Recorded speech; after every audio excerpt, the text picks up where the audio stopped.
Salam dan bahagia, Ibu Bapak Guru hebat dan praktisi pendidikan, dimanapun Anda berada. Kali ini, Ibu Bapak akan melihat contoh situasi pembelajaran di sebuah kelas tingkat sekolah dasar yang menerapkan pembelajaran berdiferensiasi. Mari kita saksikan bersama-sama.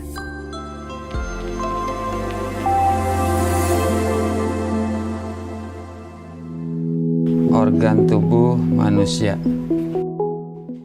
Minggu ini, Pak Kasim ingin mengajar sebuah materi tentang cara kerja salah satu sistem organ tubuh manusia, yaitu sistem pencernaan. Adapun tujuan pembelajarannya adalah melalui diskusi kelompok dan penugasan mandiri. 1. Murid dapat menjelaskan fungsi organ pencernaan pada manusia. Kedua, murid dapat membuat model dan menunjukkan cara kerja sistem pencernaan manusia. Sebelum pembelajaran dilakukan, biasanya saya akan melihat tujuan pembelajaran atau target apa yang akan saya capai pada hari itu.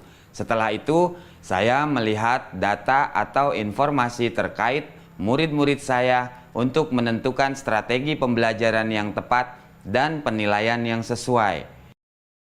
Saat merencanakan pembelajaran, Pak Kasim mempersiapkan beberapa sumber belajar yang menurutnya akan membantu murid-muridnya belajar sesuai dengan kebutuhannya. Sumber daya belajar yang disiapkan diantaranya adalah sebuah poster, berbagai bacaan yang memuat pembahasan tentang bagaimana organ pencernaan bekerja dari beberapa sumber. Ada yang berupa beberapa buku bacaan dengan tingkat kesulitan berbeda-beda, artikel sederhana, mengunduh sebuah video singkat yang sesuai dengan apa yang ia ingin anak-anak pahami, membuat kartu-kartu pertanyaan untuk membantu murid mengkonstruksi sendiri pemahaman mereka tentang cara kerja sistem organ pencernaan dengan menjawab pertanyaan. Sumber belajar yang beragam ini tentunya tetap sesuai dengan tujuan pembelajaran yang ingin dicapai, atau dengan kata lain mengimplementasikan diferensiasi konten.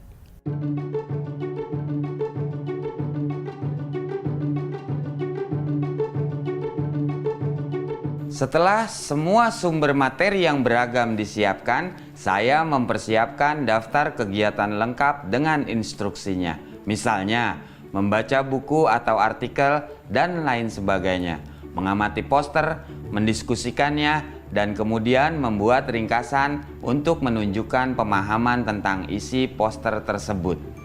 Menjawab kartu-kartu pertanyaan. Aktivitas-aktivitas tersebut walaupun berbeda-beda, namun semuanya bertujuan agar murid memahami cara kerja sistem pencernaan. Assalamualaikum. Bagaimana kabar kalian? Waalaikumsalam. Baik, Pak.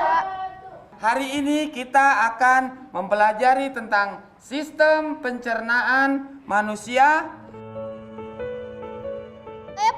Saya, Pak. Di awal pembelajaran, Pak Kasim memberikan penjelasan kepada semua murid yang ada di kelasnya tentang tujuan pembelajaran dan konsep kunci yang ia ingin anak-anak kuasai. Lewat proses tanya jawab dan contoh-contoh, Pak Kasim memastikan bahwa murid-muridnya memahami apa yang dimaksud dengan sistem. Pak Kasim meminta murid-murid bekerja dalam kelompok. Untuk penugasan kali ini, Pak Kasim telah mengelompokkan murid berdasarkan tingkat kemampuan murid membaca. Hal ini karena tugas pertama yang harus dilakukan oleh setiap kelompok adalah membaca materi bacaan terlebih dulu. Teks yang dibaca tiap kelompok sesuai dengan kemampuan membaca mereka. Selama proses murid melakukan kegiatan, saya mengobservasi dan memantau pemahaman murid-murid. Saya mendatangi tiap kelompok, mengajukan pertanyaan, dan memberi pertanyaan lanjutan kepada murid-murid yang memerlukan bantuan atau perlu diberikan tantangan lebih. Saya juga membuat catatan-catatan penilaian selama proses ini. Setiap jawaban murid, pertanyaan murid, saya perhatikan dan menggunakan informasi ini untuk menyesuaikan tingkat bantuan yang akan saya berikan pada murid atau berdiferensiasi proses. Sistem pencernaan adalah serangkaian jaringan organ yang bekerja untuk mencerna makanan. Organ pencernaan antara lain meliputi mulut, kerongkongan, lambung, usus kecil, usus besar, rektum, anus.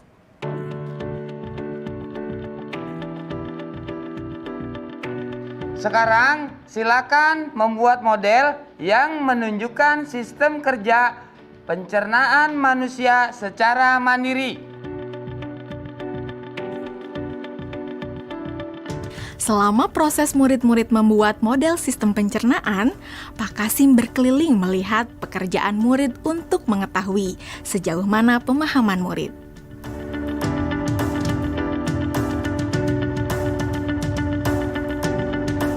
Di akhir pembelajaran, saya melakukan kegiatan refleksi, di mana refleksi tersebut digunakan untuk mengapresiasi murid, untuk mengetahui atau menilai sejauh mana pemahaman murid tentang topik yang sedang dipelajari, untuk mengetahui bagaimana perasaan murid-murid ketika melakukan proses pembelajaran.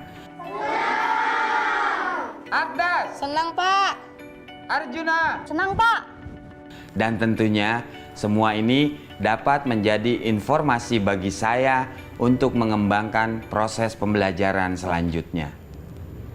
Ibu dan Bapak guru hebat, demikian video singkat salah satu contoh penerapan pembelajaran berdiferensiasi di jenjang sekolah dasar. Tetap semangat, Ibu dan Bapak guru hebat. Salam dan bahagia.